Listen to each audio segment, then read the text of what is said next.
The clip that you're about to watch features an intriguing conversation between Jordan Peterson and Oxford mathematician John Lennox on the subject of science, atheism, and God. They unpack a lot of dense material in a short amount of time, so feel free to pause, rewind, just really make sure that you're understanding every idea they lay out here. This clip is really, really good. Let's get into it.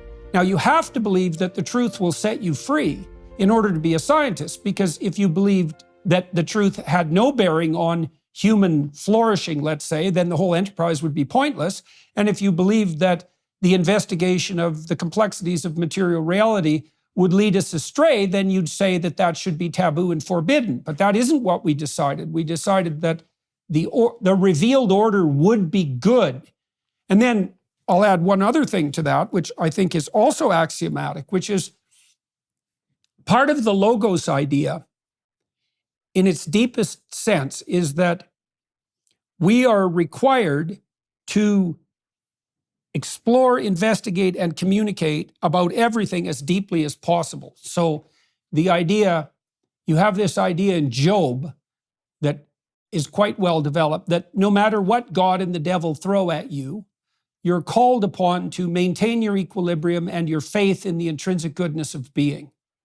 And then that's expanded in the Gospels, because the trials of Christ are the most extreme trials that can be imagined. And I mean that literally. That's partly why the story has such potency, right? It's the worst possible sequence of events that could happen to the least possibly deserving person. And that's an injunction to accept all of the terrible catastrophes of life full on, in this supposition that doing so is the manner in which life most abundant could reveal itself. And if you're a scientist, and the real scientists are like this, and I think Dawkins in this way is a real scientist, is that you're actually committed to the truth, right? You put that above all else. And you wouldn't do that if you didn't believe that the logos of commitment establishes the order that is good. And I don't think you do that without an intrinsic belief that it's something like human beings are made in the image of God. I can't see any escape from that rationale. What Jordan Peterson just laid out here is vitally important to understand, so I don't want you to miss this. So I'm going to break it down for you, just real simple. Real scientists are committed to the truth. And that requires them to believe that pursuing the truth is good in a philosophical sense. But that proposition is only supportive if humans do have inherent value, an intrinsic goodness of being, which Jordan says can only really be explained by us being created in the image of God with the value given to us by God. And this is important to understand because it seems like Jordan's starting to realize that this way of thinking reveals a logical pitfall in atheism. And that is, atheists live and act like humans have inherent value. You see that with science, or just how we live on day to day with most people. But if you take atheism to its logical conclusion, you find that the belief is that humans are just matter and energy and chemicals evolved to a higher order, ultimately making us a cosmic accident with no inherent value. And that would mean that atheists ultimately don't have a foundation for their beliefs about us, besides their subjective opinion, of course. And that's not to say that atheists can't be moral by any sense. That's not what I'm saying. I'm just saying the logical conclusion of atheism has a pitfall in it that we just highlighted here. But with that being said, let's jump back into the discussion. I'll have the rest of my thoughts thrown on the back end. Nor can I. And it's interesting that when I did my debate with Dawkins in the Oxford Natural History Museum, at the press conference afterwards, we were asked, was there anything that we agreed on? And there was one thing, and that is that truth exists. And this is a crucial thing. It depends that we are committed to the pursuit of truth. Otherwise, as you say, science is absolutely no point. I happen to believe that truth, of course, is not simply propositional truth, but ultimately truth is a person. And that is the very deep claim. I am the way, the truth, and the life. And it's interesting there that Jesus wasn't merely saying, I say true things. This goes much deeper. I am the truth. And if we set up a sequence of questions about anything, what is the truth about the atom? Well, you can split it into elementary particles. What is the truth about those? I believe this claim is so big that it's actually saying that at the end of the backward sequence of questions, Jesus Christ will say, I am the truth. And of course, that resonates with what you were studying in Exodus so interestingly. I am is the fundamental proposition about the nature of God. Right. So that's an existential proposition that has to do with action. Yes. So so when Thomas Kuhn wrote the what was it? His theory of scientific revolution. I can't remember the name of the book exactly at the moment. The structure of scientific revolutions. Now, Kuhn did something that other philosophers of science did in the 20th century. He laid out the case for science being a coherent set of explicit statable propositions. And that's generally what people think of as science. But that's not accurate nor sufficient by any stretch of the imagination. So then on the statistical analysis front, people who know anything about statistics think that you take a spreadsheet of numbers and dump it into a meat grinder and crank the handle and out comes truth. And that is 100% false, because when you're doing statistical analysis, it's a form of critical thinking and exploration, and you're making ethical decisions at every choice point. So you have to figure out which data points constitute outliers, because maybe there was a measurement error, for example, while you were sampling that particular behavior. And you have to tilt the statistical investigation to some degree against the outcome that you're hoping for to make sure that you don't fool yourself. And it's saturated with ethical decisions. And then that all has to be nested within the presumption, first of all, the presumption that you should not ever publish false data just to move your career forward. And you might say, well, why the hell not?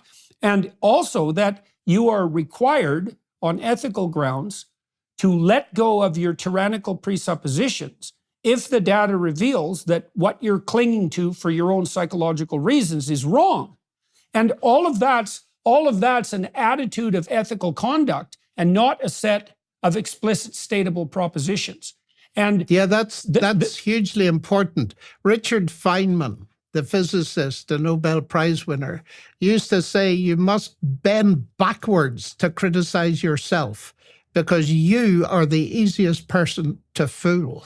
It's true. And I'm very interested in this ethical dimension because this is over and beyond the propositions and the methodology of science. I think it was Einstein who said, you may talk about the ethical foundations of science, but you cannot talk about the scientific foundations of ethics.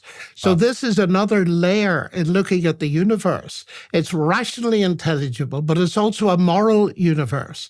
And ethical presuppositions and decisions infect all of our lives, and they do affect the scientific endeavor. It's not just dispassionate observation and making conclusions and theories. There's a huge ethical dimension which raises deep questions as to what the reference point is, who said so, what are the norms behind that ethical decision-making process. Well, it also implies that the scientific truth that's truest and beneficial simultaneously is actually the conjunction, in this Athens-Jerusalem sense, it's actually the conjunction of the intrinsic logic of the objective world making itself manifest to the truthful, penetrating psyche of the human observer.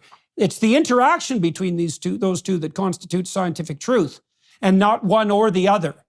And there's no getting, and what the atheist materialists would like to do is to say, well, the world of facts speaks for itself. But that's also technically untrue because there's an infinite number of facts.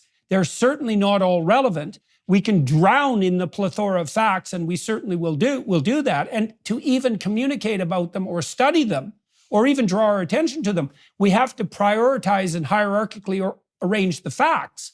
And we do that according to an ethic. And I think that is incontrovertible on scientific grounds, because we have seen the emergent realization in a whole variety of domains, AI not least, that there are facts, but those facts have to be prioritized. And you prioritize facts with an ethic. That's absolutely right. There's a deeper problem, it seems to me, with the atheist understanding of science. And that is this, that we do the science with our minds. Some people think the mind and the brain are the same. I leave that aside since you're an expert on the mind and the brain. But I often say to people, what do you do science with? I've asked many leading scientists this. They say, well, I do it with my mind and my brain. Give me a brief account of the brain. And they say to me, well, the brain is the end product of a mindless, unguided process. And I pause and I look them straight in the eye and I smile and I say, and you trust it? Tell me honestly, if you knew that the computer you use or the machinery you use in the lab was the end product of a mindless, unguided process, would you trust it? And the interesting thing, I've done a lot of experiments with this little story. I have always got the answer, no, I would not. So I say, you have a problem. In other words, your atheism is undermining the very rationality you use not only to do science, but to construct any argument whatsoever. It's not only shooting itself in the foot, it's worse, it's shooting itself in the brain. I love the point that John Lennox just ended with. And I also really like that Jordan Peterson has been having more Christian thinkers on his podcast. You can really see that he's on the pursuit of truth. And that's something I really admire about Jordan Peterson, because it can be a lot to lay down your ego and your biases, just pursue the truth. And it reminds me of this Frank Turek quote I heard the other day that says, most people are not on a truth quest. They are on a pursuit of happiness. And they're just going to believe whatever they think is going to make them happy. And from my personal experience, I was on a happiness quest for almost all my life. I was chasing pleasure, drugs, casual sex, just whatever I thought was going to fill me up. But the more and more I got, the more and more I wanted more. And ultimately, it never was enough to fulfill my desires. And ironically, it wasn't until that I started on a truth quest that I finally found what I was looking for, although I didn't know what that was yet. And it turns out I found immense fulfillment and meaning to my life and a deep sense of peace and joy. And the way I found it was through God. And if that sounds bonkers to you, like, believe me, it would have sounded bonkers to me too 10 months ago when I was an atheist myself. But now I just can't deny what God's done for me in my own life and how he's transformed everything about me. And I want you to be able to experience that if you haven't already. And so I want to leave you with this question to reflect on, and that is, in your own life, are you on a truth quest or are you just on a happiness quest? With that, have a great day. Bye-bye.